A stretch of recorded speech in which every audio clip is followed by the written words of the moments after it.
साधना का दूसरा दिन पूरा हुआ। अब काम करने के लिए 8 दिन और रह गए हैं। दूसरा दिन पहले दिन से जरा अच्छा, लेकिन फिर भी कठिनाइयां तो हैं ही। आखिर मन को वश में करना है ना, बहुत आसान नहीं है। ये बंदर जैसा मन, ये मरकट मन कितना चंचल, कितना चपल। एक शाखा को छोड़ता है दूसरी पकड़ता है, एक छोड़ता है दूसरी पकड़ता है, एक विचार छोड़ता है दूसरा आरंभ कर देता है, वो छोड़ता है तीसरा आरंभ कर देता है। कितना अशांत है, कितना बेचैन है।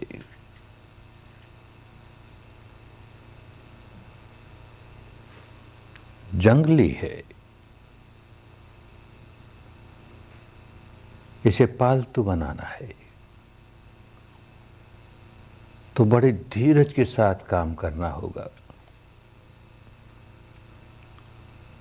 कोई समझदार आदमी किसी जंगली जानवर को पालतू बनाता है तो बड़ी समझदारी के साथ, बड़ी धीरज के साथ काम करता है।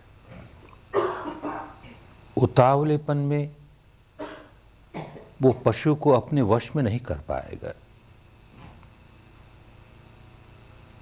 बड़ी धीरज से काम करता है तो पालतू बना ही लेता है। कोई जंगली भैंसा हो, कोई जंगली हाथी हो, आसानी से वश में नहीं आता। बहुत अनुभवी व्यक्ति बड़े धीरज से उसे अपने वश में करता है। वही जंगली पशु किसी मनुष्यों की बस्ती में चला जाए तो कितना तहलका मचा दे, कितनी हानि कर दे। और वही जंगली पशु वश में आ गया तो मनुष्यों का गुलाम हो गया, सेवक हो गया।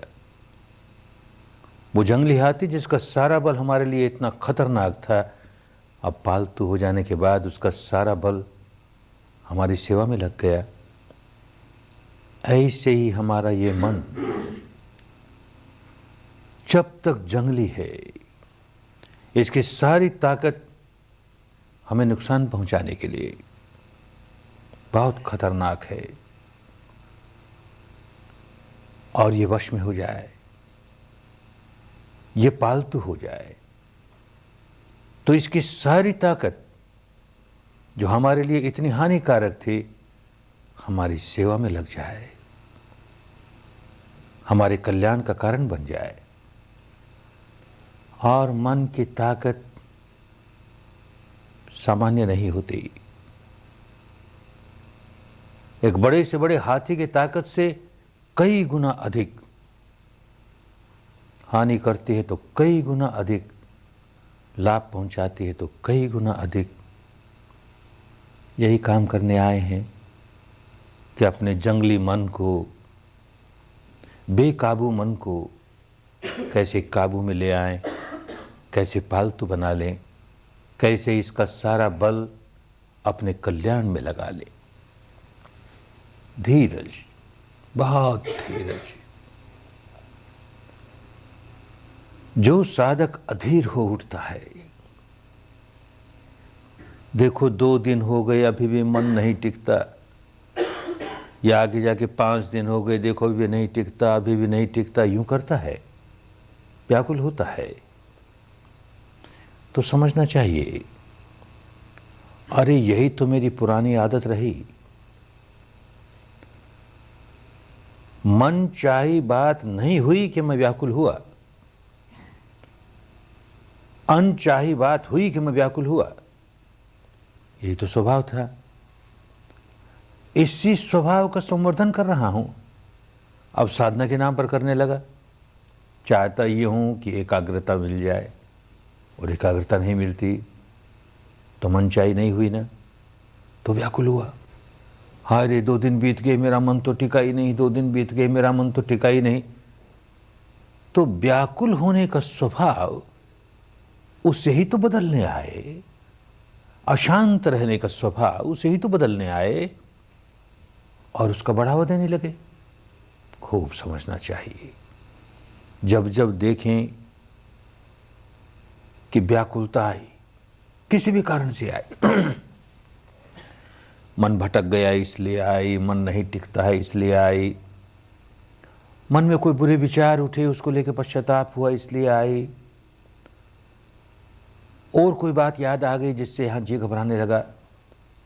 जैसे कल समझाया, सारी साधना ऑपरेशन की साधना है, तो जैसे जैसे ऑपरेशन होगा अंतर्मन की गहराइयों से विकार ऊपर उठेंगे, औप उठेंगे, शरीर प्रकट होंगे।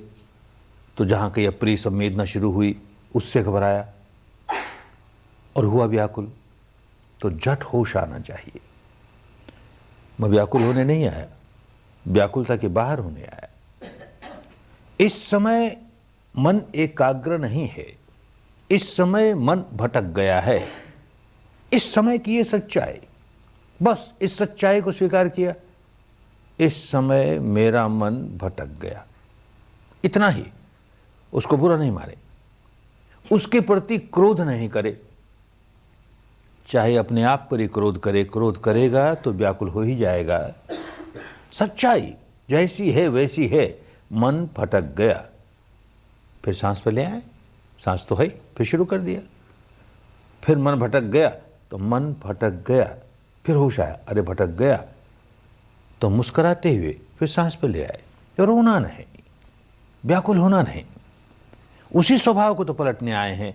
जैसा है वैसा है, मन भटक गया है, ये सच्चाई है, बस स्वीकार कर लिया, फिर काम में लग गए। और देखेंगे, अगर समझदारी से काम करेंगे, बहुत व्याकुल नहीं होंगे, तो देखेंगे कि मन जो भटक गया उसे वापस सांस पर लाने के लिए कोई खींचतान भी नहीं करनी पड़ेगी। शुरू शुरू में तो यूं लगेगा मन भटक गया, उसे फिर खींच के लाएं, अरे तू कहाँ चला गया, तुझको ये काम करना था, फिर भाग जाएगा, फिर खींच के लाएंगे। फिर ये खींचने में भी एक तनाव होता है, काहे खींचेंगे। मन भटक गया, इस क्षण की ये सच्चाई है, मन भटक गया, अपने आप आ जाएगा, अपने आप सांस पर आ जाएगा। घर का मालिक जाग रहा है तो अपने आप चोर भाग जाएगा, तो ये मन का भटकना अपने आप रुक जाएगा। मालिक जाग रहा है, अरे भटक गया ना, बस इतना जाना, अपने आप आ जाएगा, ये होने ही लगेगा। किसी बात को लेकर के उदासी नहीं आने दें, निराशा नहीं आने दें, व्याकुलता नहीं आने दें। बाईं नासिका से सांस गुजरता है कि दाहिनी नासिका से गुजरता है, अरे मुझे साफ साफ नहीं मालूम होता। अच्छी बात, मुझे साफ साफ नहीं मालूम होता, ये इस क्षण की सच्चाई। व्याकुल क्यों? जरा सा सांस तेज करके देख लिया, मालूम होने लगेगा। व्याकुलता काहे की? मुझे कहा गया कहाँ छूता है, कहाँ छूता है, मुझे तो छूना मालूम ही नहीं हुआ। अच्छा, नहीं मालूम हुआ, इस सच्चाई को स्वीकार कर कि सांस कहाँ छू रहा है मुझे नहीं मालूम हो रहा। तो जरा सा तेज करके देखें। यूं बड़ी धीरज के साथ, समता के साथ, बिना व्याकुलता के साथ काम करेंगे तो काम करना आसान हो जाएगा। जितने जितने अधीर होंगे, जितने जितने व्याकुल होंगे, तो देखेंगे काम करना और कठिन हो गया। सांस का छूना नहीं मालूम हो रहा और हम व्याकुल हुए। व्याकुल मन बड़ा स्थूल मन होता है। व्याकुलता दूर हो जाए, निराकुल मन, शांत मन अपने आप सूक्ष्म बन जाता है। सूक्ष्म बन जाता है तो संवेदनशील बन जाता है, तो ये सांस का छूना आसानी से मालूम होने लगे। और जितना सांस के छूने को मालूम करने के लिए व्याकुलता बढ़ाई, उतने अपने लिए दीवारें खड़ी कर दी, आगे बढ़ नहीं पाएंगे। तो बड़ी समझदारी के साथ, बड़े धीरज से, जो व्यक्ति जितनी धीरज से काम करेगा वो व्यक्ति उतनी ही जल्दी सफलता प्राप्त कर लेगा, और जितना अधीर हो उठेगा उतना ही अपने लिए कठिनाइयां पैदा कर लेगा। इस बात को खूब समझे। जो जो अनचाही बातें हुए जा रही हैं, साधना करने बैठे हैं, अनचाही बातें होती हैं, उनको यथाभूत स्वीकार करते रहो। अब तक तो जो कुछ अप्रिय होता था उसका भोग भोगते थे, भोगता भाव से। ये पीड़ा आई, वो पीड़ा आई, हाय रे मरा रे, ये कठिनाई हो गई रे, ये कैसी साधना है रे, रोना ही रोना। अब वो भोगता भाव से बाहर निकल करके दृष्टा भाव, साक्षी भाव, ऐसा हो रहा है, हम उससे प्रभावित नहीं होते, ऐसा हो रहा है, हम उसे जान रहे हैं। भोगता भाव शनय शनय धीरे धीरे भोगता भाव समाप्त होता चला जाए। दृष्टा भाव, साक्षी भाव, तटस्थ भाव, धीरे धीरे आगे बढ़ेंगे तो कर्ता भाव भी समाप्त होते चले जाएगा। हम कुछ नहीं कर रहे, अपने आप हो रहा है, हम क्या कर रहे हैं? अपने आप घटना घट रही है। और आगे बढ़ेंगे, एक अवस्था आएगी दृष्टा भाव भी समाप्त हो जाएगा, केवल दर्शन है। मैं देख रहा हूं, घटना घट रही है, मैं देख रहा हूं, मैं जान रहा हूं। अभी लंबी बात है वो, लेकिन आगे जाकर ऐसा हो जाएगा, देखा जा रहा है, घटना घट रही है, जाना जा रहा है, मैं भी समाप्त हो जाएगा। वो आगे की अवस्थाएं हैं, लेकिन ये काम अच्छी तरह समझ जाओगे तो ही वैसी अवस्थाएं आएंगी। पहले भोगता भाव के बाहर निकलो, धीरे धीरे कर्ता भाव के भी बाहर निकलो।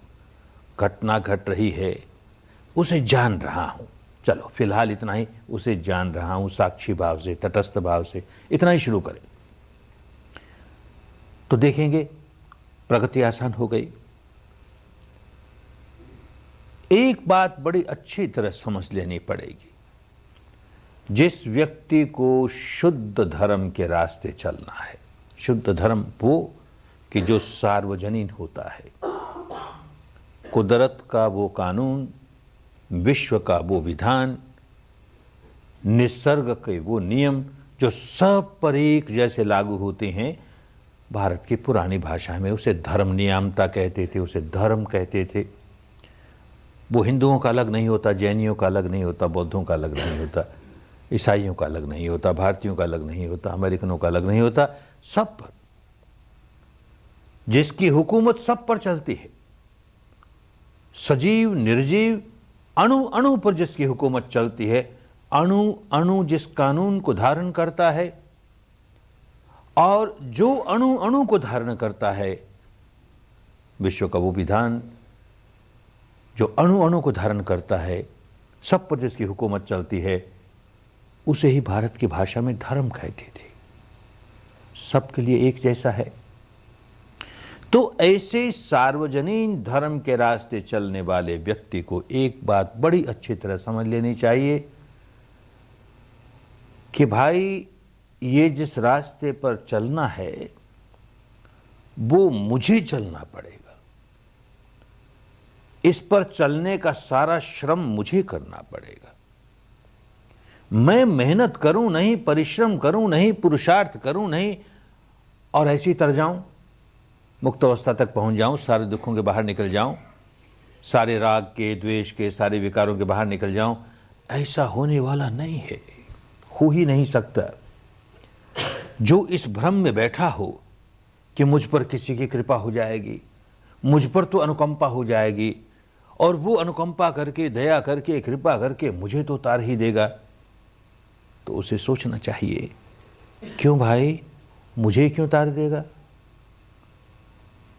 मेरे में क्या विशेषता है? ज्यादा झूठ बोल के खुशामद करता हूं उसकी, इसीलिए मुझे उतार देगा? अरे सबको क्यों नहीं उतार देगा? सारे तो दुखियारे हैं, नहीं तरते ना। इसका मतलब यही है कि हर आदमी को स्वयं अपनी मेहनत करनी पड़ती है।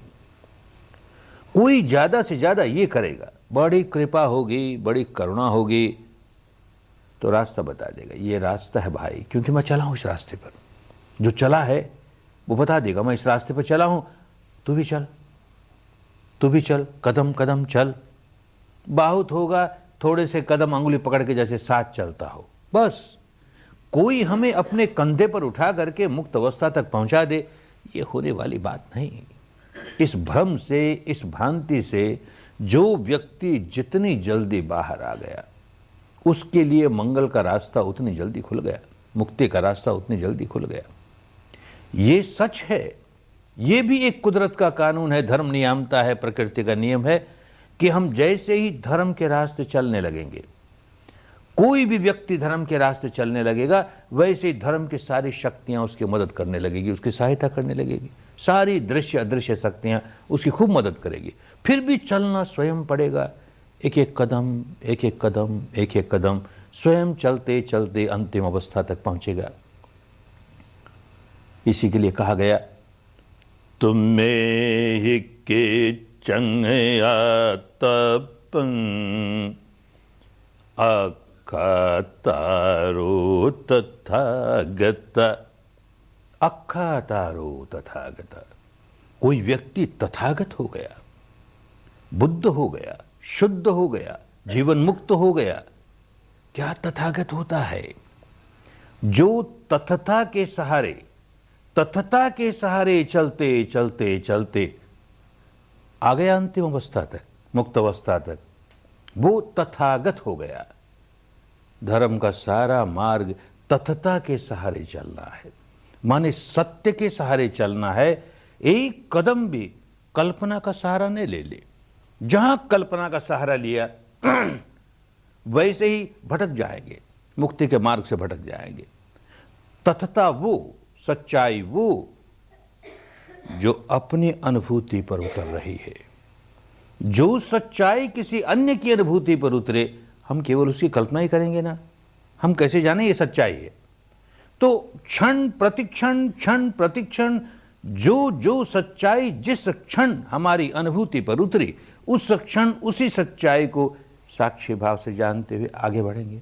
अगला क्षण जो सच्चाई लेकर आया उसे साक्षी भाव से जान लिया, अगला क्षण जो सच्चाई लेकर आया उसे साक्षी भाव से जान लिया। यूं तथता के सहारे चलते चलते चलते कोई भी व्यक्ति तथागत बन सकता है। बुद्ध बनना किसी सिद्धार्थ गौतम की मोनोपोली नहीं। बार बार इसीलिए कहते रहे कि मेरे पहले न जाने कितने बुद्ध हुए, उनकी गिनती नहीं। मेरे बाद में न जाने कितने बुद्ध होंगे, गिनती नहीं। कैसे एक व्यक्ति की मोनोपोली हो सकती है?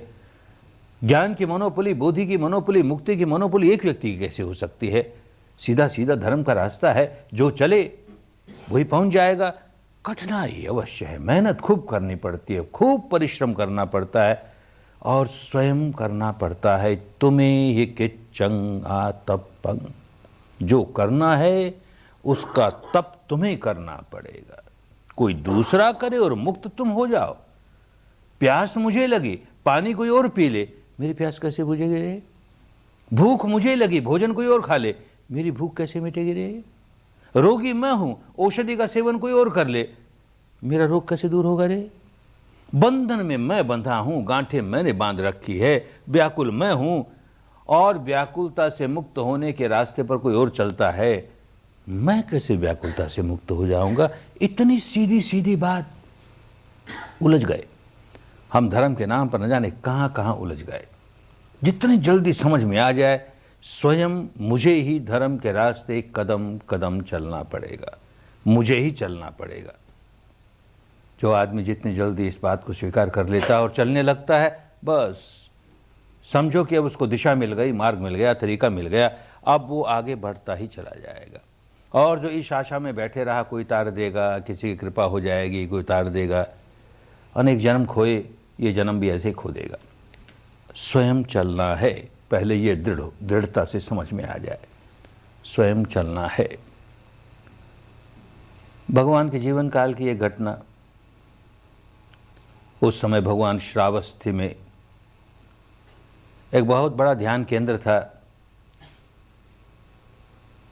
जेतवन विहार में। और श्रावस्ती उन दिनों के भारत की बहुत बड़ी आबादी वाली नगरी थी। कौशल देश के राजनगरी। बहुत लोग वहाँ यही सीखने आते थे। बहुत बड़ी संख्या में भिक्षु भिक्षुणियाँ, बहुत बड़ी संख्या में गृहस्थ पुरुष नारियाँ। भगवान जी विद्या सिखाते। सायंकाल धर्म चर्चा होती तो कुछ नगर के ऐसे लोग भी आ जाते जो धर्म चर्चा सुनने के लिए। ये भारत का एक राष्ट्रीय रोग रहा है। धर्म के रास्ते चले या न चलें, परम धर्म चर्चा जरूर सुने। अच्छा है, धर्म चर्चा सुनने में दोष नहीं। धर्म चर्चा सुनते हैं, उससे प्रेरणा जगती है, उससे मार्गदर्शन होता है ताकि चलें। पर चले नहीं, केवल बुद्धि विलास के लिए, केवल वाणी विलास के लिए। कुछ लोग ऐसे भी आते थे। एक भाई एक दिन जरा जल्दी आ गया, देखा भगवान अकेले बैठे, बड़ा खुश हुआ। उनके समीप गया, नमस्कार किया, कहता है महाराज एक प्रश्न बार बार मेरे मन में उठता है। बहुत लोग होते हैं तो संकोच के मारे पूछ नहीं पाता। अच्छा हुआ आज आप अकेले हैं, मेरी शंका का समाधान कर दें। भगवान ने कहा धर्म के क्षेत्र में कोई शंका रखनी नहीं चाहिए, समाधान तुरंत करा लेना चाहिए। पूछ क्या समस्या है। कहता महाराज अनेक वर्ष हो गए मैं इस साधना केंद्र में आता हूँ और जो लोग यहाँ ध्यान करते हैं, इस रास्ते चलते हैं, उनको अपनी बुद्धि के अनुसार खूब जांच के देखता हूँ। तो मैंने ये देखा महाराज थोड़े से लोग तो ऐसे अवश्य हैं जो नितांत मुक्त अवस्था पर पहुँच गए, अरहंत हो गए, शुद्ध हो गए, बुद्ध हो गए, जीवन मुक्त हो गए हैं। ऐसे साफ मालूम होता है। और कुछ लोग ऐसे भी हैं कि जिनमें बड़ा परिवर्तन आया है, बड़ा सुधार हुआ है, लेकिन अभी अंतिम अवस्था तक नहीं पहुँचे। और महाराज एक वर्ग, एक तबका ऐसा भी है जिनमें से मैं हूँ, उसमें तो कोई फर्क नहीं आया महाराज, वैसा का वैसा।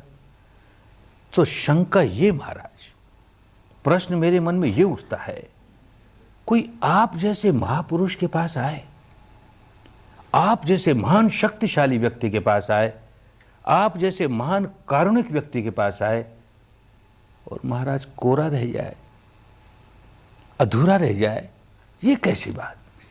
आप अपनी सारी शक्ति लगा करके हमें तार क्यों नहीं देते, अपनी सारी करुणा के बल पर हमें तार क्यों नहीं देते। भगवान मुस्कुराए, रोज यही तो समझाते थे, पर कुछ समझना ही नहीं चाहे। ऐसे लेप लगाए रहते हैं लोग कि सच्ची बात सुनना नहीं चाहते। तो नहीं समझ रहा था तो कहा अच्छा फिर समझाता हूं तुझे। उनके समझाने के तरीके अलग अलग होते थे। कभी कभी जो प्रश्न पूछता था उसी से प्रति प्रश्न पूछ लिया करते थे। तो इससे भी प्रति प्रश्न पूछा, कहो भाई कहाँ के रहने वाले हो। महाराज यहीं श्रावस्ती का। अरे नहीं नहीं, तेरा चेहरा मोहरा कहता है तू यहाँ का रहने वाला नहीं, तू किसी अन्य प्रदेश का है और यहाँ आके बस गया है। ये तो ठीक कहा महाराज आपने, वैसे तो मैं मगध देश का रहने वाला हूँ, राजगिरी का रहने वाला, कई वर्षों से यहाँ के बस गया हूँ। अच्छी बात, तो अब राजगिरी से तेरा सारा संबंध टूट गया, वहाँ जाना आना नहीं होता। नहीं नहीं महाराज, खूब जाना आना होता है। अभी तो मेरे परिवार के लोग वहाँ हैं, मेरे मित्र हैं, मेरे रिश्तेदार हैं, काम धंधा है, बहुत बार आता हूँ जाता हूँ। अच्छा, तो तू इतनी बार यहाँ से श्रावस्ती से राजगिरी जाता है, आता है, जाता है, आता है, तो यहाँ से राजगिरी तक का रास्ता तो तुझे खूब मालूम हो गया होगा। महाराज खूब मालूम हो गया, इतनी बार चला हूँ। तो एक बात और बता, यहाँ रहते हुए इतने वर्ष हो गए तो अनेक लोग तेरे परिचित हो गए होंगे। उन अनेक परिचित लोगों में से कुछ तेरे घनिष्ठ हो गए होंगे। जो घनिष्ठ हो गए वो इतना तो जानते ही होंगे कि तू यहाँ का रहने वाला नहीं, मूलतः तू मगधवासी है, राजगिरी का रहने वाला, यहाँ आके बस गया है और बार बार आता है जाता है, इसलिए तुझे यह रास्ता खूब मालूम है। वो लोग जानते होंगे। महाराज जो मुझे अच्छी तरह जानता वो इस बात को भी खूब समझता है, जानता है। तो भाई उनमें से कोई कोई तो तुम्हारे पास आता होगा कभी कभी ये पूछने के लिए कि बता तो सही यहाँ से राजगिरी का रास्ता कैसा है। तो बता देता है कि गुप्त रखता है। महाराज गुप्त रखने की क्या बात, खूब समझा के बता देता हूँ। ऐसे पूरब की ओर चलना और यूँ चलते चलते वाराणसी आएगी और यूँ फिर आगे बढ़ना, यहाँ मुड़ना, वहाँ मुड़ना, गया आ जाएगी, फिर यूँ आगे बढ़ते जाना और यूँ वहाँ मुड़ना, यहाँ मुड़ना, राजगिरी आ जाएगी। खूब समझा देता हूँ महाराज। तो एक बात और बताओ, जिसको जिसको तुमने समझा दिया वो तो राजगिरी पहुंच गया होगा। कैसे पहुंच गया होगा महाराज? हमने तो समझा दिया रास्ता, अब वो चले उस पर तो पहुंच जाएगा। अरे भले आदमी, यही तो मैं कहता हूं, ये इतने लोग जो मेरे पास आते हैं, भीड़ की भीड़, वो इस बात को खूब समझ गए हैं कि ये व्यक्ति मुक्ति तक का रास्ता खूब जानता है, क्योंकि चला है, मुक्ति तक के रास्ते पर चला है, अपने अनुभव से जान गया। तो पूछते हैं बेचारे, मैं क्या छिपाऊं, बड़े प्यार से उनको बताता हूं, ऐसा रास्ता है, कदम कदम चलते हुए ये स्टेशन आएगी, वो स्टेशन आएगी, ऐसा अनुभव होगा, वैसा होगा, ये कठिनाइयाँ आएगी, ये सारी बातें समझा देता हूं। अब कोई आदमी सारी बात सुन करके 3 बार सिर झुकाए और कहे साधु साधु साधु, बहुत अच्छा कहा आपने, पर चलूंगा नहीं एक कदम भी, तो कैसे पहुंच जाएगा भाई? कैसे पहुंच जाएगा? कोई चल पड़े, एक कदम भी चला तो अपने लक्ष्य के एक कदम नजदीक पहुंच गया। 10 कदम चला वो 10 कदम नजदीक पहुंच गया, 100 कदम चला वो 100 कदम नजदीक पहुंच गया। और जिसने कदम कदम चलते हुए सारा रास्ता माप लिया, वो तो पहुंच गया लक्ष्य तक। चलना तुम्हें ही पड़ेगा। कोई बड़े प्यार से रास्ता भले बता दे, चलना तुम्हें ही पड़ेगा। ये बात हर साधक को, धर्म के रास्ते चलने वाले हर साधक को ये बात बहुत अच्छी तरह समझ लेनी चाहिए, चलना मुझे ही पड़ेगा। अपने मन को मैला किसने किया? स्वयं मैंने किया ना। अपने अबोध अवस्था में, अपने अज्ञान अवस्था में, अपनी मोह मूढ़ता में मैंने गांठें बांधी, अपने मन का स्वभाव दूषित कर लिया, उसे राग रंजित, द्वेष दूषित, मोह विबूढ़ित रहने वाला बना दिया। कौन जिम्मेदार इसका?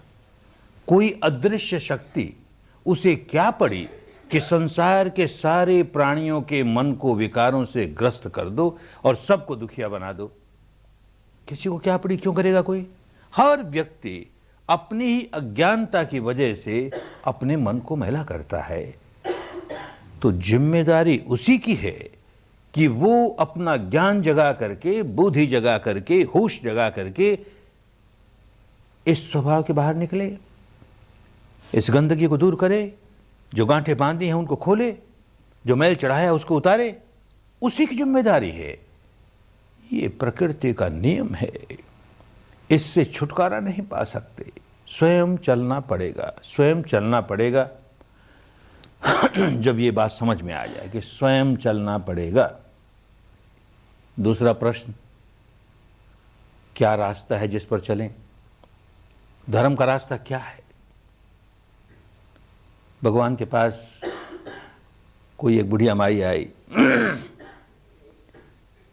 पूछा, महाराज हमें तो थोड़े से शब्दों में और सरल सरल भाषा में समझा दीजिए, धर्म क्या होता है, मुक्ति का मार्ग क्या है, हमें सरल सरल भाषा में। बेचारी गई होगी अनेक आचार्यों के पास, जो बहुत पांडित्यपूर्ण बातें, ये दार्शनिक बात, वो दार्शनिक बात, समझ में ना आए बोल क्या रहे हैं। तो भगवान मुस्कुराए, भाई धर्म तो हमेशा सरल भाषा में ही समझाया जाता है। धर्म लोगों को इसलिए सिखाया जाता है कि वो धारण करें। समझेंगे ही नहीं तो धारण कैसे करेंगे?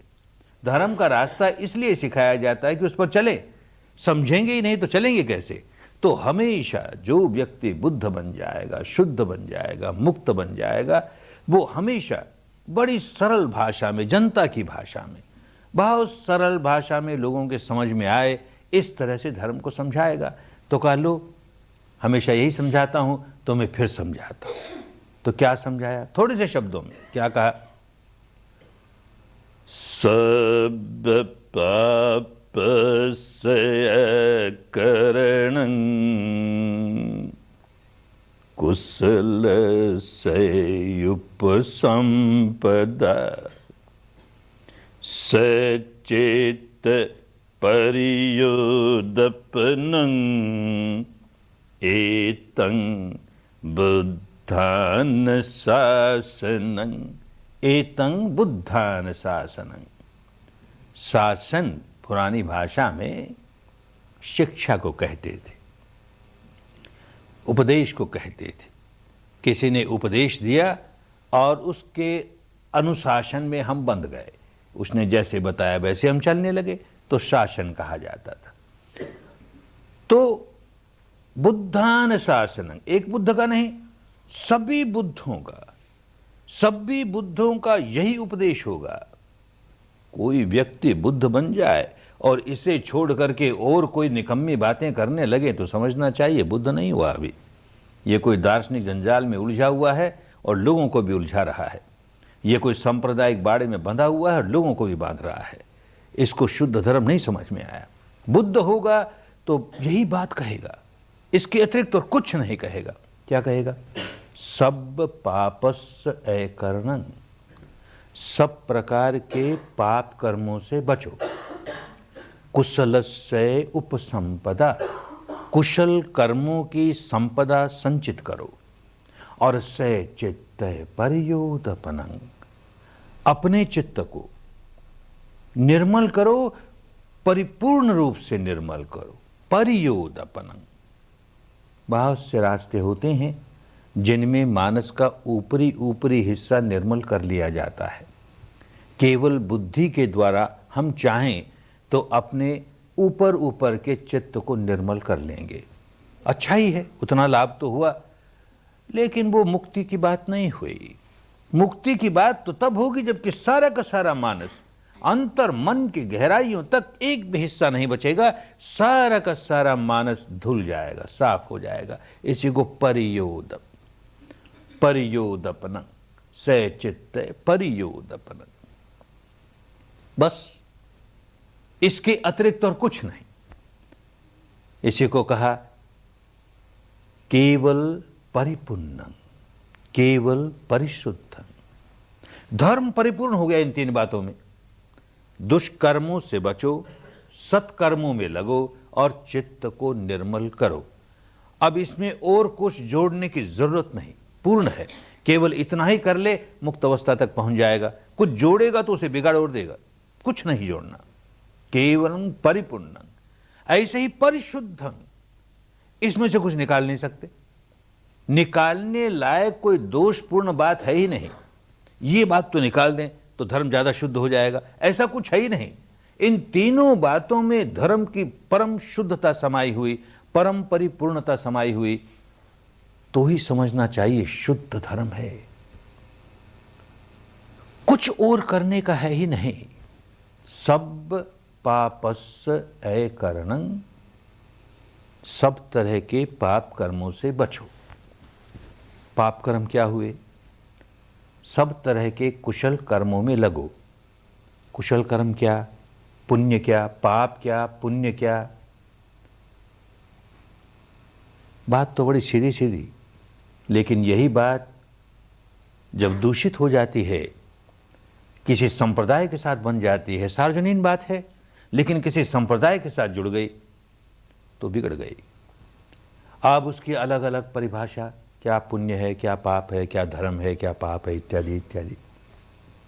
कुछ लोग जो धर्म को ठीक नहीं समझते, तो इस तरह के बाह्य आडंबर करने वाला व्यक्ति, बाहर का दिखावा करने वाला व्यक्ति बड़ा धर्मवान, ऐसा नहीं करने वाला व्यक्ति धर्मवान नहीं। तो हर संप्रदाय के अपने अपने बाहरी दिखावे होते हैं। तो इस संप्रदाय का धर्मवान कहलाने वाला व्यक्ति, इस तरह का उसका बाहरी दिखावा, दूसरे संप्रदाय का धर्मवान कहलाने वाला व्यक्ति, उसका दूसरे तरह का दिखावा। वो बाहरी दिखावा ही धर्म बन गया उनके लिए, सही धर्म छूट गया। किसी किसी की बात समझ में आ जाए कि अरे बाहरी दिखावे में क्या पड़ा है भाई, तो और दूसरी बात में उलझ जाएगा। किसी एक संप्रदाय के इस प्रकार के कर्मकांड, तो कहेगा जो जो व्यक्ति इस प्रकार के कर्मकांड करता है वो तो धर्मवान, जो इस प्रकार के कर्मकांड नहीं करता वो धर्मवान नहीं। तो अलग अलग संप्रदायों के अपने अपने कर्मकांड, किसको धर्म माने किसको नहीं धर्म माने, फिर उलझा दिया। इससे भी निकला कोई आदमी, इन कर्मकांडों में क्या पड़ा है, तो और एक बड़ा बंधन, बहुत बड़ा बंधन। हर संप्रदाय की अपनी अपनी दार्शनिक मान्यता, हर दार्शनिक मान्यता एक संप्रदाय खड़ा कर देती है। हर संप्रदाय एक दार्शनिक मान्यता से उलझा हुआ है, बंधा हुआ है। तो इस संप्रदाय का व्यक्ति जो इस दार्शनिक मान्यता को मानने वाला है, सारे जीवन इस अंधेरे में रहेगा कि जो जो लोग इस दार्शनिक मान्यता को मानने वाले हैं वो तो धर्मवान, जो इस दार्शनिक मान्यता को ही नहीं मानते उनका धर्म से क्या लेन देन। और अलग अलग संप्रदायों की अलग अलग दार्शनिक मान्यता, बस समझ लेना चाहिए धर्म नहीं है। धर्म हमेशा एक ही होता है, सबके लिए एक होता है, भिन्न भिन्न जहां हुआ समझ लेना चाहिए। छिलके हैं, ऊपर के छिलके हैं, सार नहीं है। सार हमेशा एक ही होगा। तो क्या पाप है और क्या पुण्य है, क्या कुशल कर्म है, क्या पाप है? कोई व्यक्ति अपने शरीर से, अपनी वाणी से कोई भी ऐसा काम करे जिससे अन्य प्राणियों को हानि पहुंचती हो, अन्य प्राणियों की सुख शांति भंग होती हो, पाप ही पाप है, पाप ही पाप है।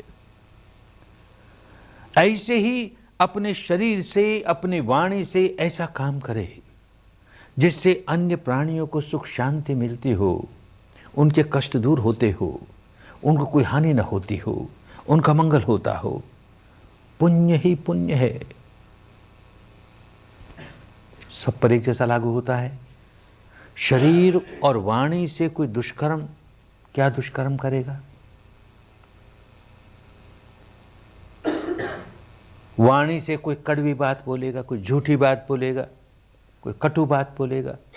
शरीर से किसी की हत्या करेगा, चोरी करेगा, व्यभिचार करेगा, नशा पता करेगा, औरों की हानि करेगा, औरों की सुख शांति भंग करेगा।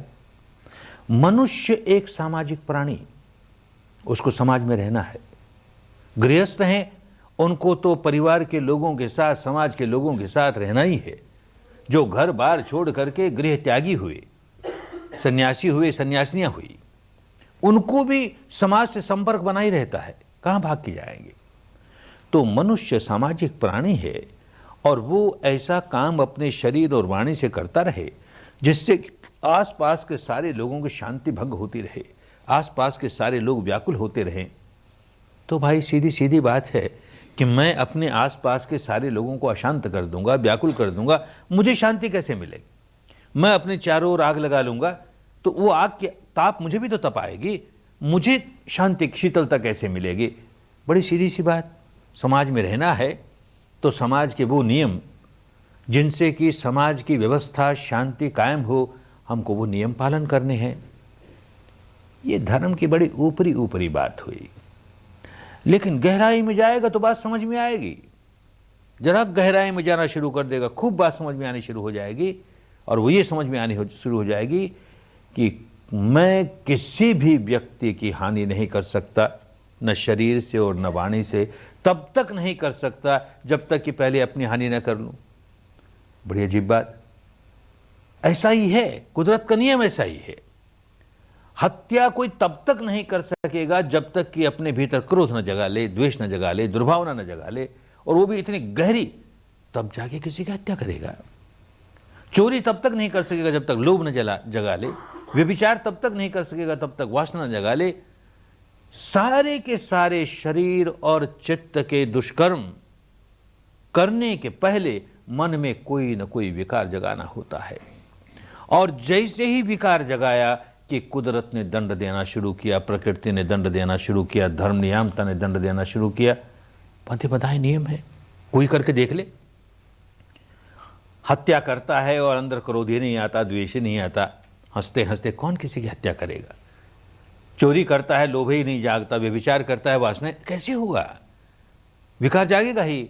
और करके देखे, विकार जागता है तो व्याकुल होता हूं कि नहीं? विकार जागता है भीतर और भीतर देखना आया नहीं। बाहर का जो आलंबन है वही प्रमुख हो गया, तो भीतर अपने देखा ही नहीं कि मेरी कितनी हानि हो रही है।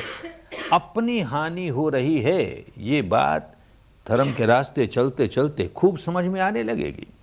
तो मैं शरीर और वाणी से कोई ऐसा काम नहीं करूं जो पाप का काम हो, माने जो अन्य लोगों की सुख शांति भंग करने वाला हो, अन्य लोगों को पीड़ा पहुंचाने वाला हो। ऐसा कोई काम नहीं करूं तो मैं किसी पर एहसान नहीं कर रहा, मैं अपने आप पर एहसान कर रहा हूं। मैं नहीं कर रहा तो अपने आप को दुखी नहीं बनाता, क्योंकि मैं पहले अपने को दुखी बनाऊं तब दूसरे को दुखी बनाऊंगा। ये बात खूब समझ में आने लगेगी, खूब समझ में आने लगेगी।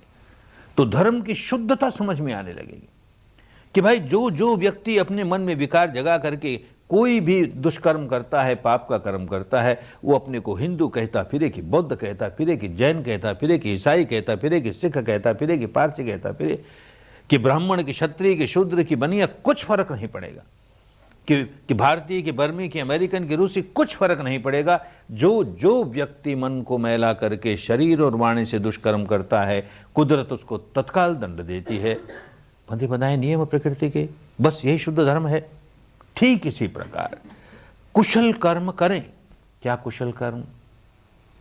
सबसे बड़ा कुशल कर्म ये कि चित्त को मैला किए बिना उसे एकाग्र बनाना सीखे।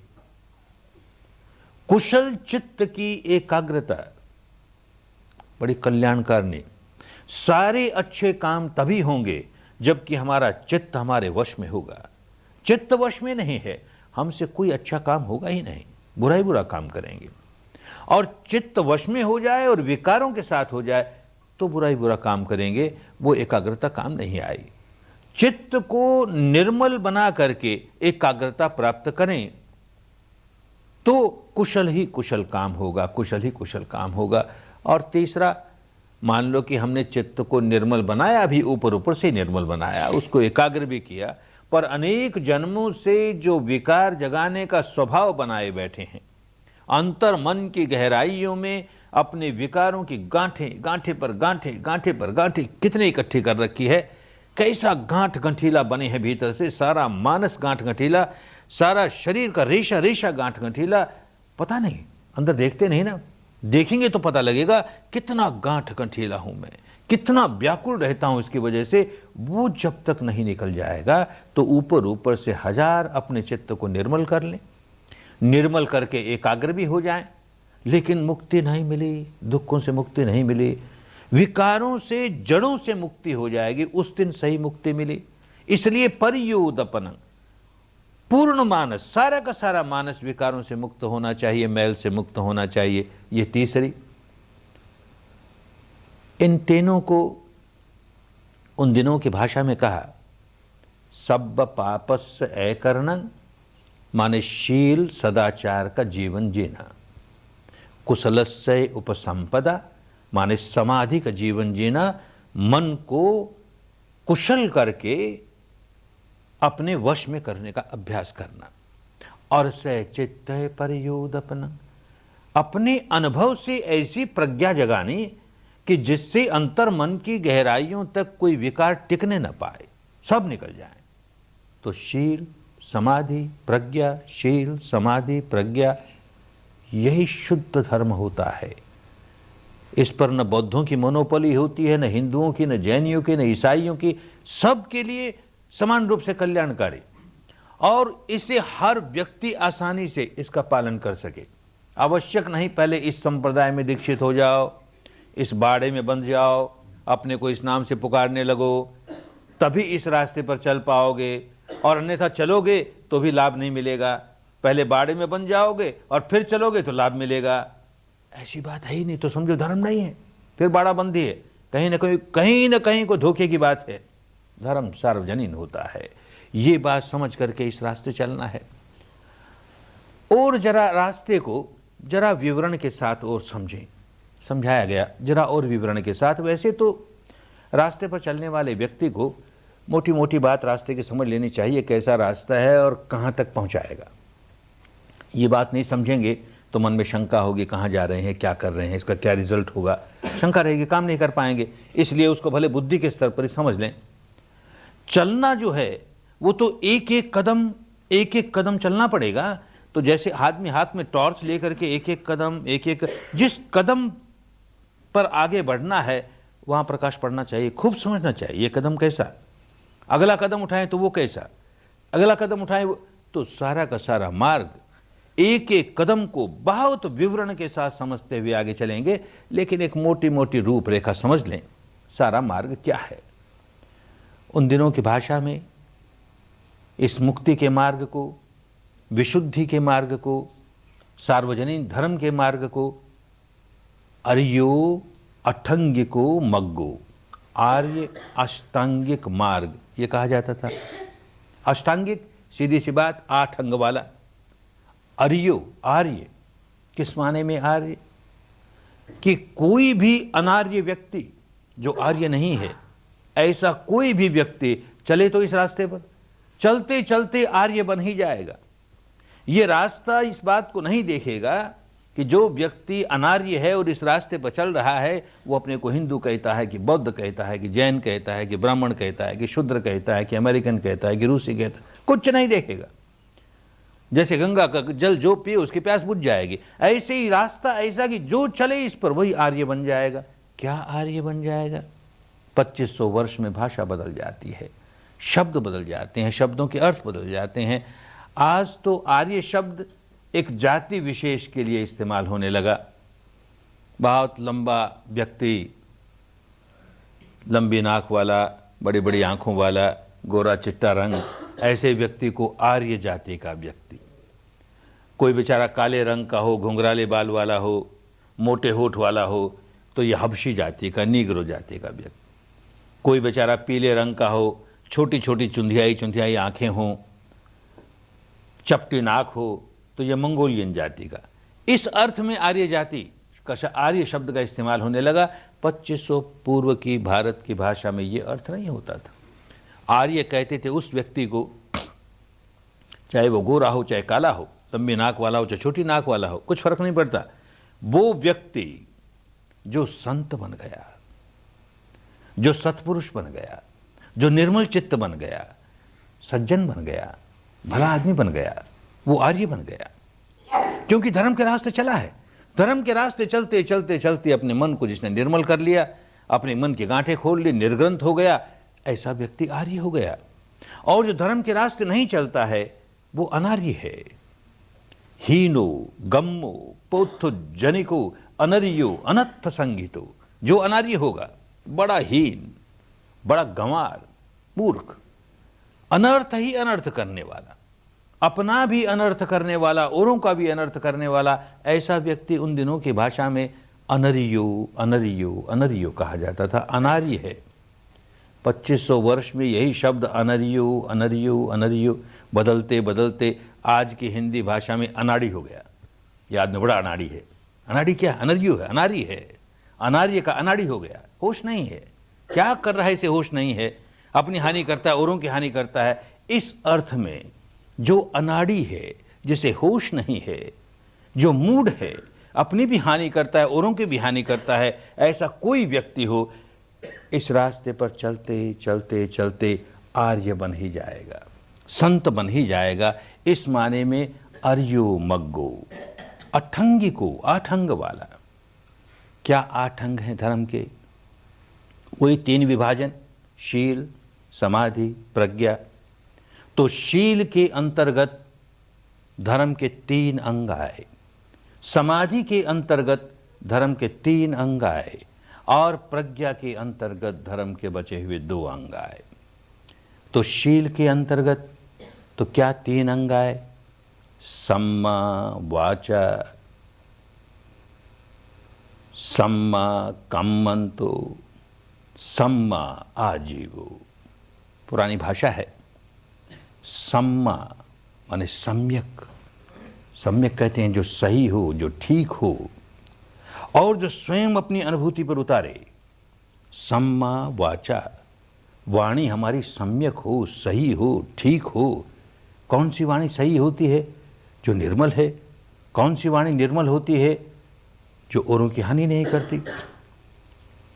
तो हमारे अनुभव पर ऐसी वाणी उतरनी चाहिए जो कि औरों का हानि नहीं करती। माने वाणी के मैल दूर हो जाने चाहिए। वाणी कैसे मैली होती है? कोई आदमी वाणी से झूठ बोलकर किसी को ठगने की कोशिश करता है, वाणी का कर्म मैला हो गया। कोई आदमी कड़वी कटु बात बोल करके किसी का जी दुखाता है, जिसमें उसका जरा भला नहीं समाया हुआ, केवल जी दुखाने के लिए कटु बात बोलता है, कड़वी बात बोलता है, वाणी का कर्म मैला हो गया। कोई आदमी इधर की बात सुन करके उसमें जरा नमक मिर्च लगा करके वहाँ बोल देता है, वहाँ की बात सुन के यहाँ बोल देता है, यूँ चुगली का काम करता है, परनिंदा का काम करता है। 2 व्यक्तियों में परस्पर प्रेम हो, स्नेह हो तो तोड़वा देता है। ये काम वाणी का दुष्कर्म हो गया, मैला हो गया वाणी का कर्म। ऐसे ही कोई आदमी निकम्मी फजूल बातों में समय खराब करता है, अपना भी औरों का भी, वाणी का कर्म मैला हो गया। इन चारों से जो बचा वो निर्मल ही निर्मल, सम्मा वाचा वाणी अपने आप सम्यक हो गई। तो बचें सब पापस्य अकरणं, इस तरह के वाणी के कर्मों से हम कैसे बचें? सम्मा वाचा, सम्मा कम्मंतो, कर्मांत है। हर कर्म पहले मन में जागता है, आगे बढ़ता है, वाणी पर उतरता है, उससे आगे बढ़ता है तो शरीर पर उतरता है। तो कर्मांत माने हमारे शरीर के जो कर्म हैं वो भी सम्यक हों, सही हों, कल्याणकारी हों, अपने लिए भी औरों के लिए भी, मैले नहीं हों। तो शरीर के कर्म का क्या मैल है? कोई व्यक्ति अपने शरीर से किसी अन्य की हत्या कर देता है, शरीर का कर्म मैला हो गया। कोई व्यक्ति शरीर से कोई वस्तु जो दूसरे की है उसे चुरा लेता है, उसे छीन लेता है, उसे झपट लेता है, उसे अपना लेता है, उसे हथिया लेता है, शरीर का कर्म मैला हो गया। कोई व्यक्ति अपने शरीर से व्यभिचार कर लेता है, शरीर का कर्म मैला हो गया। कोई व्यक्ति अपने शरीर से नशा पता कर लेता है, शरीर का कर्म मैला हो गया। ये सारे के सारे काम हमारी भी हानि करने वाले, औरों की भी हानि करने वाले। इनसे अगर बचते हैं तो सम्मा हो गया, सम्यक हो गया, और वो सम्यक अनुभूति पर उतरता है, कल्याणकारी बात हो गई। उपदेश की बात नहीं है केवल, वैसा अपने अनुभव से होने लगा। हत्या नहीं करते, चोरी नहीं करते, व्यभिचार नहीं करते, नशा पता नहीं करते, ऐसा अपनी अनुभूति पर उतरने लगा। सम्मा कम्मंतो, सम्मा आजीवो, जो आजीविका है वो भी सम्यक होनी चाहिए, सही होनी चाहिए, शुद्ध होनी चाहिए, निर्मल होनी चाहिए, और वो जीवन में उतरनी चाहिए, खाली उसके उपदेश न रह जाएं। हर व्यक्ति को जीवन यापन के लिए कोई ना कोई आजीविका का सहारा लेना ही पड़ता है। वो कैसी है आजीविका? गृहस्थों के लिए ज़्यादा आवश्यक सजग रहने के लिए। सन्यासियों के भी अपने नियम है कि जो प्राप्त करता है गृहस्थ से वो किस तरह से करे। गृहस्थों के क्या नियम हैं? हमारे घर आमदनी का जो रास्ता है, हमारे घर उस आमदनी के रास्ते से जो पैसा आता है, वो आमदनी का रास्ता कैसा है? उस आजीविका से कहीं औरों की हानि तो नहीं कर रहा? अपने घर तो पैसा आ रहा है पर औरों की हानि तो नहीं कर रहा? इसे सजग होकर देखेगा कि मेरी आजीविका की वजह से समाज के अन्य लोगों को हानि तो नहीं पहुंचा रहा मैं। जैसे मसलन उदाहरण के तौर पर एक आदमी कहता है कि मैं कोई नशा पता नहीं करता, बड़ा शीलवान हूं, मैं कोई नशा पता नहीं करता। अच्छी बात है, लेकिन धंधा करता है शराब का, गांजे का, अफीम का, भांग का, तो जो खरीद के जाएगा वो नशा पता ही करेगा, अपना शील सदाचार तोड़ेगा। तो लोगों को शील सदाचार का जीवन जीने में बाधक हो गया ना, उनको शील सदाचार तोड़ने में सहायक हो गया ना, तो उनकी हानि कर दी ना। मेरे घर पैसा तो आया लेकिन मैंने कितने लोगों की हानि की। इसी प्रकार कोई कहता मैं हत्या तो नहीं करता, मैं नहीं हत्या करता, लेकिन धंधा करता हथियारों का, बंदूकों का, तलवारों का, भालों का, जो ले जाएगा किसी की हत्या करेगा। अरे तो तू प्रोत्साहन दे रहा है ना औरों को अपना शील सदाचार तोड़ने के लिए, आजीविका सम्यक नहीं तेरी। ऐसे कोई आदमी कहे मैं हत्या नहीं करता लेकिन पशु पालता हूं, गाय पालता है, भेड़ें पालता है, बकरे पालता है, उनको खिला पिला के खूब मोटा करता है और कसाई को बेच देता है, मैं नहीं हत्या करता, वो करे ना ही बात हुई, ठीक बात नहीं हुई, सम्यक आजीविका नहीं हुई। एक आदमी कहता मैं हत्या नहीं करता, कोई कसाई करता होगा और धंधा करता है मांस बेचने का, तो प्रोत्साहन दे रहा है ना उसको, सम्यक आजीविका नहीं हुई। एक आदमी आजीविका उसकी ऐसी कि विष का धंधा करता, जहर का धंधा करता, कोई ले जाएगा किसी को देगा मार देगा। माने वो सारे धंधे, जिन धंधों को हम दूसरे आदमियों को शीलवान होने से वंचित रखते हैं, जिस धंधे की वजह से उनका शील भंग होने में हम सहायक बन जाते हैं, सम्यक आजीविका नहीं है, बिल्कुल सम्यक आजीविका नहीं है। कभी कभी ये भी समझ लेना चाहिए, धर्म की बात है ना, खूब अच्छी तरह समझ लेनी चाहिए कि ऊपर ऊपर से तो ये काम बड़ा शुद्ध नजर आता है, इसमें कोई दोष की बात नहीं है, लेकिन अगर चित्त की चेतना दूषित है तो वही काम सम्यक आजीविका नहीं, मिथ्या आजीविका हो जाएगा।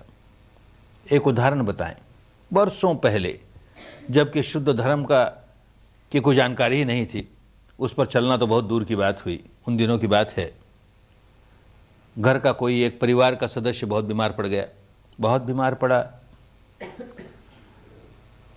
जो घरेलू डॉक्टर था, फैमिली डॉक्टर था, वो कहीं बाहर गया हुआ, तो किसी और डॉक्टर को बुलाएं।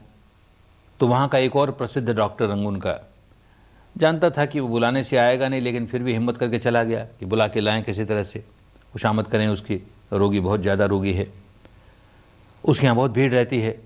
उस दिन ऐसा संयोग हुआ कि वो अकेला बैठा मक्खी मार रहा, कोई रोगी नहीं उसके पास। तो मन तो खुश हुआ कि अब डॉक्टर साहब साथ चलेंगे, बहुत भीड़ होगी तो ना आए।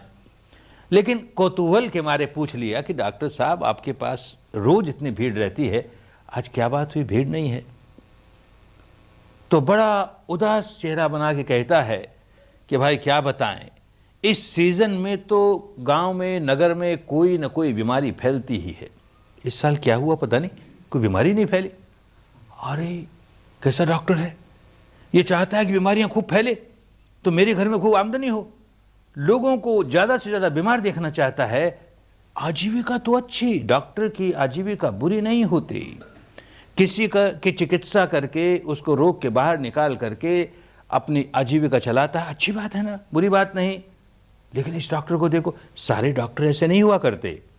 लेकिन उस समय का मेरा अनुभव उसे देख करके मन में ऐसा अच्छा नहीं लगा कि एक ऐसा डॉक्टर। कुछ वर्षों के बाद शुद्ध धर्म से संबंध हुआ। क्या शुद्ध धर्म से संबंध होता है? अपने भीतर सच्चाई देखने की विद्या मिल गई। उसका इस्तेमाल करके जब अपने भीतर देखा तो पता लगा कि अरे उस दिन उस बेचारे डॉक्टर को मन ही मन इतना भला बुरा कहा। हम व्यापारियों की क्या हालत है? व्यापारी कुल में जन्मा हूं, पला हूं, बरसों व्यापार किया है, इसलिए व्यापारियों की मनोस्थिति को खूब समझता हूं। व्यापारियों की क्या मनोस्थिति होती है?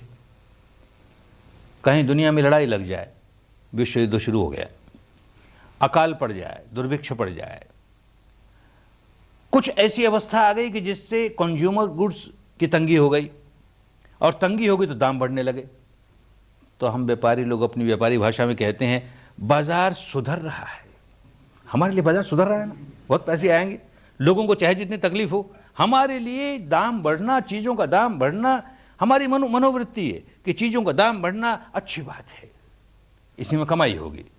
और मान लो लड़ाई वड़ाई बंद हो गई, दुर्भिक्ष नहीं रहा, सुभिक्ष हो गया, कंज्यूमर आइटम्स खूब मिलने लगे, दाम गिरने लगे, तो बड़े उदास मन से कहते हैं बाजार चौपट हो गया, हमारे लिए बाजार चौपट हो गया। अरे मनोवृत्ति कैसी, मेरे चित्त की चेतना कैसी? अपने ओर से हजार कहता रहूं कि मेरी ये आजीविका सम्यक आजीविका है, अगर मेरी चित्त की चेतना केवल शोषण करने की है, अधिक से अधिक धन लोगों से कैसे मेरे पास आ जाए, भले लोगों को चाहे जितना कष्ट उठाने पड़े, मेरे पास धन कैसे संग्रहित होता चला जाए, तो ऊपर ऊपर से सम्यक दिखने वाली आजीविका भी समझ लेना चाहिए सम्यक नहीं है, हानिकारक है। गृहस्थ हैं, धन कमाने में कोई दोष नहीं, एक बात समझ लेनी चाहिए, कोई गृहस्थ नहीं है, गृह त्यागी सन्यासी है, उसके लिए धन संग्रह करना बहुत बड़े दोष की बात। ठीक इसी प्रकार गृहस्थ का धनहीन होना दोष की बात। गृहस्थ है तो किसी के सामने हाथ नहीं फैलाएगा, अपनी ईमानदारी के साथ, अपने परिश्रम के साथ धन कमाएगा, अपना भरण पोषण करने के लिए, अपने परिवार का भरण पोषण करने के लिए, यह धर्म की बात है। लेकिन एक कठिनाई भी आती है, बहुत बड़ी कठिनाई आती है। मुक्त अवस्था तो सबको एक जैसी है, गृहस्थ हो चाहे भिक्षु हो, भिक्षुणी हो। और मुक्त अवस्था वो कि जहां अहंकार का नामो निशान नहीं रहता, और हम अहंकार जगाए जाएं, अहम भाव जगाए जाएं, और चाहें कि हम भी मुक्त हो जाएं। गृहस्थ भी तो मुक्त होना चाहता है ना, कैसे होगा? जब धन कमाएगा तो अंतर मन की गहराई में एक वृत्ति जागेगी कि ये धन मैंने कमाया, मेरी अक्लमंदी से कमाया, मेरी चतुराई से कमाया, मैं इतना समझदार, मैं इतना चतुर, और ये मेरा धन है, तो मेरा अहम भाव जागेगा ही। अब क्या करें? एक और गृहस्थ है, उसको धन कमाना चाहिए परिश्रम करके, ईमानदारी के साथ, दूसरी ओर जो धन आएगा उसके अंदर अहम जगाएगा, तब क्या करे? तो देश के समझदार लोगों ने एक रास्ता बताया कि देख भाई, तेरे घर में जो धन आता है ना, उसका सम विभाग कर। भारत की पुरानी भाषा है, सम विभाग कर, यानी उसको अपना मत मान, उसको बांट।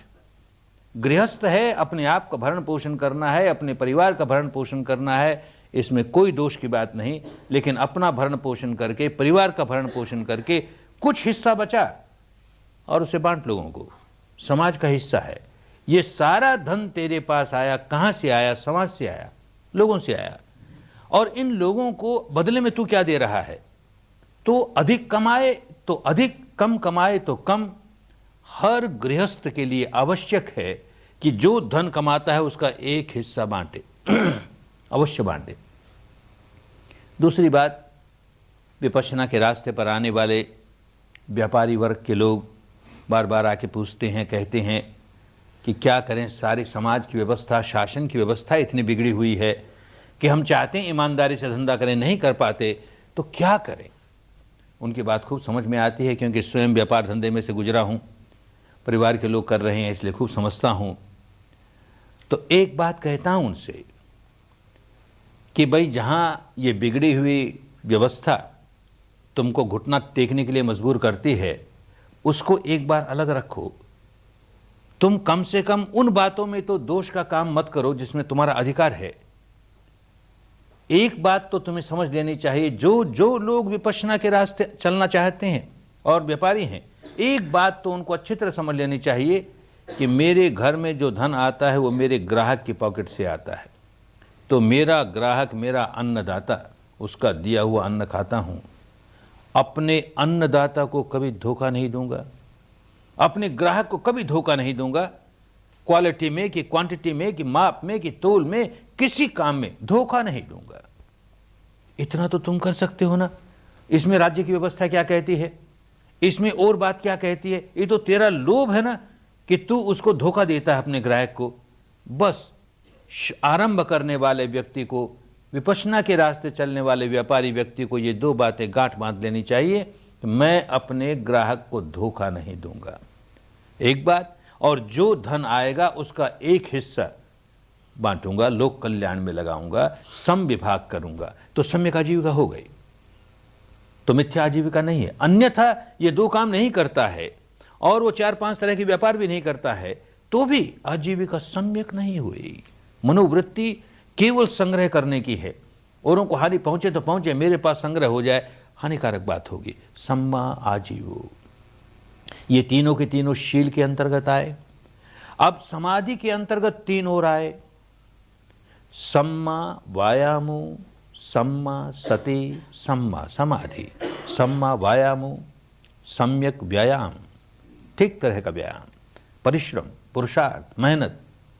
हमारा शरीर कमजोर हो जाए, चलें तो यूं डगमगाए, तो कोई हमको समझदार आदमी कहता है भाई जरा शरीर की कसरत कर, तेरे शरीर के मांसपेशियां मजबूत हो जाए, तो यूं डगमगाओ नहीं, इतने दुर्बल नहीं हो, तरह तरह के रोग नहीं लगे तुम्हें। ठीक इसी प्रकार हमारा मन दुर्बल हो जाए, रोगी हो जाए, तो समझदार आदमी कहेगा मन की कसरत कर रहे।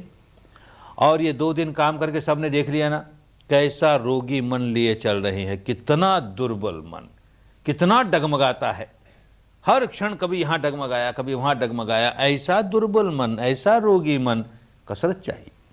इसको सबल स्वस्थ बनाने के लिए कोई कसरत चाहिए। जो कसरत हमारे रोगी मन को निरोगा बना दे, हमारे दुर्बल मन को सबल बना दे, बस वो सम्यक व्यायाम। तो 4 तरह की कसरत होती है। पहली कसरत तो ये कि अपने मन को जांच के देखो कि मेरे मन में ये दुर्गुण है, ये दुर्गुण, जो दुर्गुण हो उसे जानो और उसे दूर करो, उस दुर्गुण को दूर करो। पहली कसरत हो गई, अच्छी कसरत हो गई। फिर जांचो, मेरे मन में अमुक दुर्गुण नहीं है, अमुक दुर्गुण नहीं है, तो मन के सारे दरवाजे बंद। अमुक दुर्गुण नहीं है तो अब आने नहीं चाहिए, हम आने नहीं देंगे इसको। दूसरी कसरत हो गई। फिर अपने मन को जांचो। धर्म के रास्ते चलने वाला आत्मनिरीक्षण करता है, स्वनिरीक्षण करता है। औरों की ओर मत देखो, अपनी ओर देखो। देखता है मेरे मन में ये सद्गुण है, ये सद्गुण है, तो अहंकार नहीं जगाओ। ये सद्गुण है, अच्छी बात है। अब जो सद्गुण है उसे कायम रखना है, कहीं चला न जाए, इसका संवर्धन करना है। तीसरी अच्छी कसरत हो गई। फिर अपने मन को जांच के देखता है मेरे मन में ये सद्गुण तो है ही नहीं, ये सद्गुण तो है ही नहीं, निराशा नहीं, उदासी नहीं, ये सद्गुण नहीं है तो अच्छा इसको लाएंगे। मन के सारे दरवाजे खोल दिए, जो सद्गुण नहीं है उसको ले आएंगे। अरे जो दुर्गुण है उसे दूर करेंगे, जो दुर्गुण नहीं है उसे आने नहीं देंगे, जो सद्गुण है उसे रोके रखेंगे, उसका संवर्धन करेंगे, जो सद्गुण नहीं है उनको लाएंगे। बस ये 4 कसरत ऐसी कसरत है कि वो हमको ठीक धर्म के रास्ते आगे पहुंचा देगी। सम्मा वायामो, सम्मा सती, सती माने स्मृति। 2500 वर्ष में कहा ना, भाषा बदल जाती है, शब्द बदल जाते हैं, शब्दों के अर्थ बदल जाते हैं। आज के भारत की सभी भाषाओं में स्मृति शब्द का एक ही अर्थ रह गया, मेमोरी, याददाश्त। 2500 वर्ष पूर्व की भाषा में केवल यही अर्थ नहीं था, एक इससे बड़ा और अर्थ था, और वो था सजगता, सजग रहना। किसके प्रति सजग रहना? अपने आप के प्रति सजग रहना, उसको सती कहते थे। अपने इस शरीर प्रपंच के प्रति सजग रहना, अपने चित्त प्रपंच के प्रति सजग रहना, अपने सारे कर्मों के प्रति सजग रहना, उसको सती कहते थे, स्मृति कहते थे। खूब सजग, यही काम शुरू किया।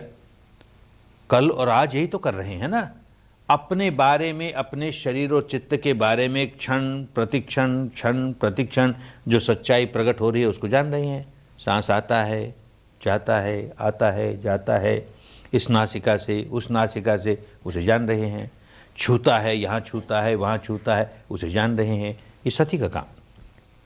अब सारा का सारा मार्ग हमें स्थूल से सूक्ष्मता की ओर ले जाने वाला। तो अब तक जो अनुभूतियां हुई इस सांस के सहारे सांस के बारे में जो भी जानकारी हुई, अब देखेंगे आज रात को और कल सारे दिन भर इससे अधिक सूक्ष्म सत्य प्रकट होना शुरू हो जाएगा। एक काम हमने जानबूझ के ये किया कि अपने बारे में सच्चाई जानने के लिए सारे शरीर पर ध्यान नहीं लगाया। शरीर का एक छोटा हिस्सा, ये तिकोना हिस्सा, ऊपर वाले होंठ से लेकर के नासिका तक का हिस्सा, बस पहले इस स्थान की सच्चाई जानेंगे। यहाँ क्या हो रहा है, यहाँ सांस आ रहा है, जा रहा है, यहाँ छू रहा है, वहाँ छू रहा है, ताकि अपना मन थोड़ी सी दूर में ही रहे। और थोड़ी सी दूर में जब मन रहता है तो वो बड़ा सूक्ष्म हो जाता है, बड़ा संवेदनशील हो जाता है। हमको अपने मन को सूक्ष्म करना है, संवेदनशील करना है, ताकि सारे शरीर के बारे में जान जाएं आगे जा करके, सारे चित्त के बारे में जान जाएं आगे जा करके। तो अभी तो इतनी सी दूरी में, तो इतने सी दूरी में अब आज रात को देखेंगे, कल दिन को देखेंगे कि सांस तो आ रहा है, जा रहा है, छू भी रहा है, और क्या हो रहा है। सच्चाई ये है कि सारे शरीर में प्रतिक्षण शरीर के अणु अणु में कोई ना कोई घटना घट रही है, कोई ना कोई बायोकेमिकल रिएक्शन हो रहा है, जीव रासायनिक प्रतिक्रिया चल रही है, कोई ना कोई इलेक्ट्रोमैग्नेटिक रिएक्शन हो रहा है, विद्युत चुंबकीय प्रतिक्रिया चल रही है। सारे शरीर में कुछ ना कुछ हो रहा है। मन हमारा इतना स्थूल है, कभी उस ओर ध्यान भी नहीं दिया। एक तो स्थूल है और एक हमेशा बहिर्मुखी रहा, अपनी ओर कभी नहीं देखा। अपनी ओर देखने का कोई प्रक्रिया की भी, ध्यान लगाने बैठे भी, तो अपने बारे में सच्चाई को नहीं देखा। बस कोई कल्पना, हमारी मान्यता, ये ऐसा आत्मा होती है, वैसा परमात्मा होता है, ऐसी आत्मा नहीं होती है, वैसा परमात्मा नहीं होता है, आत्मा और परमात्मा दो होते हैं, नहीं एक। इसी कल्पनाओं में सारा समय खो दिया। अपने बारे में तेरा राग कहाँ जागता है, तेरा द्वेष कहाँ जागता है, और किस कदर तू बढ़ाई जा रहा है, कैसे गांठे बांधे जा रहा है, उसमें से कैसे निकल सकता है, इस ओर ध्यान ही नहीं। और निकम्मी काल्पनिक बातों में सारा समय खोया। तो पहली बार ये करने आए कि इस 3.5 हाथ की काया के भीतर शरीर का सारा प्रपंच, चित्त का सारा प्रपंच, और इन दोनों का परस्पर किस तरह से रिएक्शन चल रहा है, इसे समझना है, अनुभूति से समझना है, ताकि विकारों के उद्गम को हम खूब समझ जाएं और विकारों के उद्गम को बंद करके अपने स्वभाव को, अंतर मन के गहराइयों तक अपने स्वभाव को पलटने का काम शुरू कर दें। राग वाला स्वभाव कैसे राग विहीन होता चला जाए, द्वेष वाला स्वभाव कैसे द्वेष विहीन होता चला जाए, मोह वाला स्वभाव कैसे मोह विहीन होता चला जाए। तो स्थूल से सूक्ष्मता की ओर बढ़ेंगे। तो सारे शरीर में कुछ न कुछ हो रहा है, कोई न कोई संवेदना हो रही है। संवेदना हम उसको कहते हैं कि जो शरीर के स्तर पर कुछ अनुभव हो, कुछ महसूस हो। तो सारे शरीर में हो रहा है। अभी हमने ये जगह चुन ली, ऊपर वाले होंठ से लेकर नासिका तक, यहाँ क्या हो रहा है। नासिका की भीतरी दीवारों पर कुछ हो रहा है कि नासिका की बाहरी दीवारों पर कुछ हो रहा है, कि नासिका के बाहरी छल्लों पर कुछ हो रहा है, कि नासिका के नीचे ऊपर वाले होठ पर कुछ हो रहा है, क्या हो रहा है? तो पहली बात तो जरा ध्यान देंगे तो ये पकड़ में आएगी कि अरे देखिए, जो सांस आ रहा है और सांस जा रहा है, इनके तापमान में फर्क है रे। कभी ध्यान दिया ही नहीं। अब ध्यान देंगे तो पता लगेगा कि जो सांस भीतर गया, बाहर आया तो जरा सा गर्मा कर आया। भीतर आने वाले सांस से बाहर आने वाला सांस जरा सा ज्यादा गर्म है। नेचुरल बात है, स्वाभाविक बात है।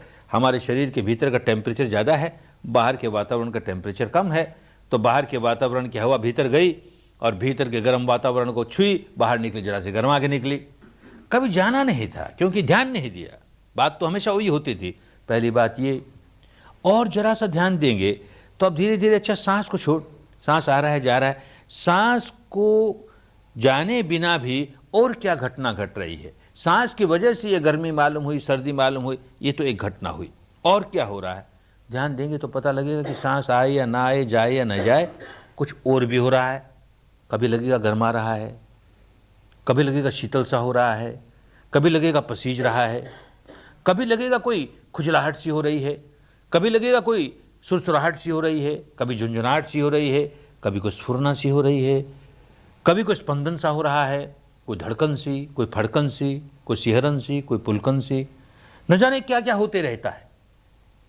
कभी हल्कापन सा मालूम होगा, कभी भारीपन सा मालूम होगा, कभी कोई तनाव सा मालूम होगा, कोई दबाव सा मालूम होगा, कोई दुखाव सा मालूम होगा, कभी कोई सिकुड़न सी फैलाव सा, सिकुड़न सी फैलाव सा ऐसे मालूम होगा, कभी सूखापन सा मालूम होगा या गीलापन सा मालूम होगा। न जाने कितने प्रकार की संवेदनाएं होती हैं। हम चाहें कि इसी प्रकार की हो तो नहीं, वो अपने आप जो होती है, इस क्षण अपने आप जो हुआ उसे जान लिया। जो नहीं हुआ उसकी कल्पना नहीं करनी, उसकी कामना नहीं करनी। जो हो रहा है, इस क्षण ये हुआ, अगला क्षण ये हुआ, अगला क्षण ये हुआ, यूं क्षण प्रतिक्षण, क्षण प्रतिक्षण जो जो होता जाएगा उसको जानते चले जाएंगे। साक्षी भाव से जानना है। एक बात ये समझ लेनी है, पुरानी आदत तो ये कि खुजली आई, हमें नहीं अच्छे लगी। खुजली आई कि हाथ उठा, खुजला लिया, उसे नहीं अच्छी लगी ना, दूर करना, उसको खुजला लिया। अब नहीं, खुजली आई तो भोक्ता भाव नहीं, दृष्टा भाव, साक्षी भाव। आइए भाई, तुझे भी देखते हैं, तू कब तक रहती है, देखते हैं तेरा भी। अरे तेज होगी, तेज होगी, आरंभ में तो तेज होगी, जरा तेज हुई, तेज हुई, तेज हुई, खत्म हो गई। कोई खुजली अनंत काल तक रहती नहीं, देर सवेर समाप्त हो जाती है। इसी तरह जो भी संवेदना या महसूस होगी वो अनंत काल तक रहने वाली नहीं। उत्पन्न होती है, देर सवेर समाप्त हो जाती है, उत्पन्न होती है, कुछ देर के बाद समाप्त हो जाती है। बस हम तो केवल साक्षी भाव से जान रहे हैं और कुछ नहीं कर रहे।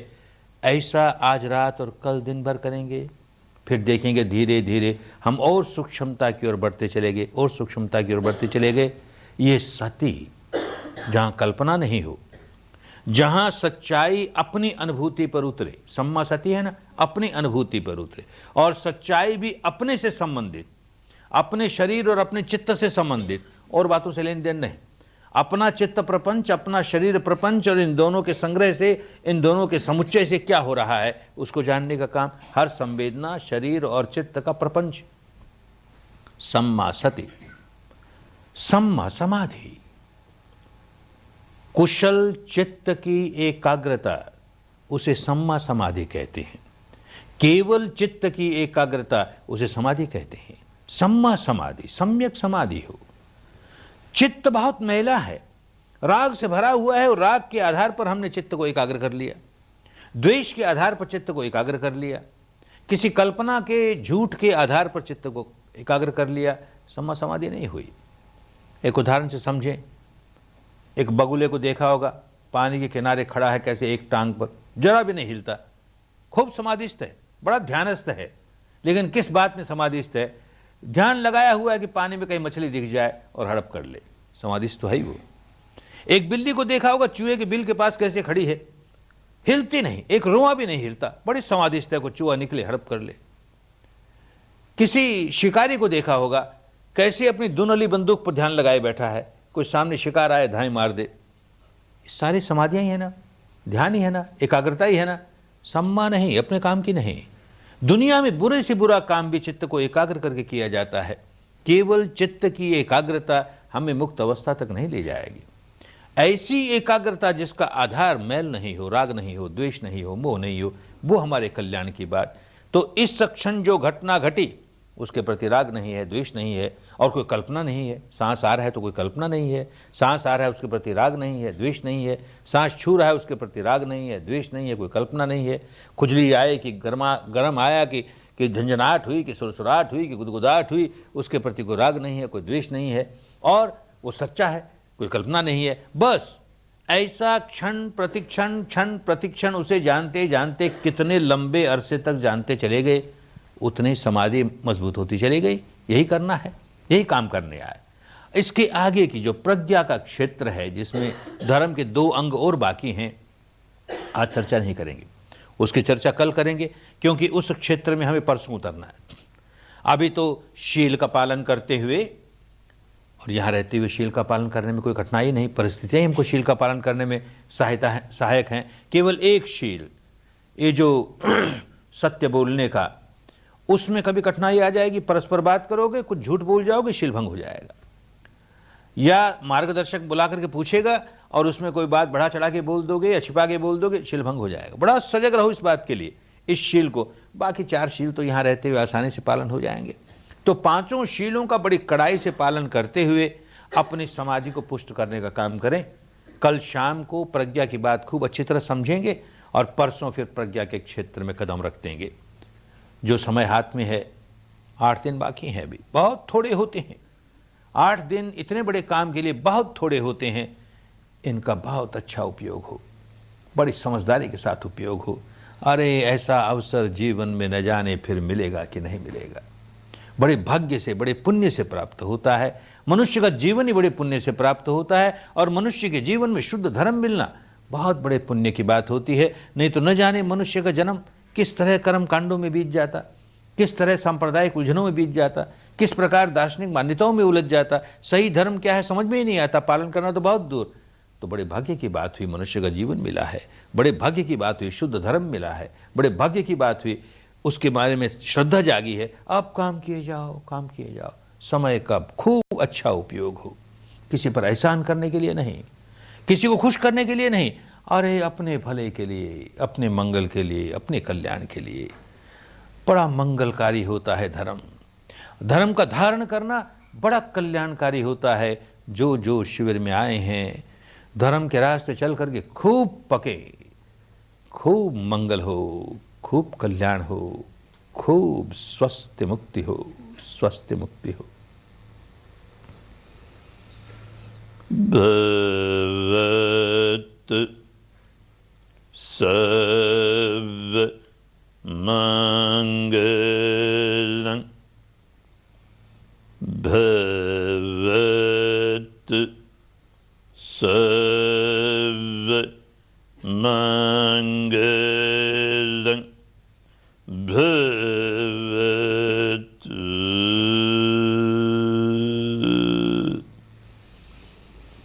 सर्व मंगलं।